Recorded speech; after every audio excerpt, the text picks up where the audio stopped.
Hey everyone, I want to share with you an amazing idea I'd read. I read it a number of years ago, and I just reread it recently, and it's on this Torah portion of Noah. We know that after the flood, the people who had survived created a new society, and we know that they started to make mistakes again and wanted to rebel against God. So they built a tower, which they call the Tower of Babel, or Migdal Bavel, as we call it in Hebrew. And this particular tower, according to most commentators, was there as a way for Nimrod, who was a dictator who lived in those days, to build this tower. And he made sure that everyone lived within sight of this very, very large tower. He basically created a dictatorship or a communist society.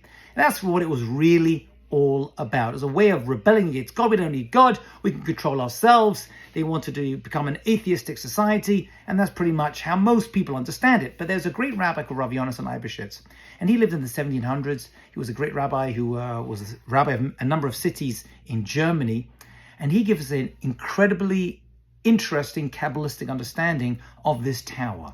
He says this tower was actually a mode of escape. And the people in those days had a tremendous technology, which maybe we don't even have nowadays. And their advanced technology allowed them to escape Earth because they were scared there'd be another flood. And so they used that technology to create a space station that would allow them to launch from this tower. Some say the tower itself was the rocket itself that would reach the moon. And others say no, what he really meant was that this would be a large tower that would allow people to put their space technology on it in order to fly off and inhabit the moon. That's how he understands this whole Tower of Babel, the Migdal Bavel.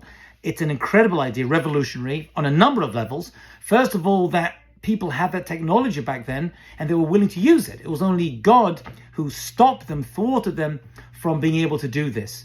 But two, in the end, whatever we plan and try to do, if God doesn't want us to do it eventually, even if we have the technology in our day, it's not going to happen. So that's the revolutionary idea of Yonasan Eibeshitz, that the tower itself was a launch pad for rockets to get into space, and this was technology they actually did have thousands of years ago. Have a wonderful Shabbat.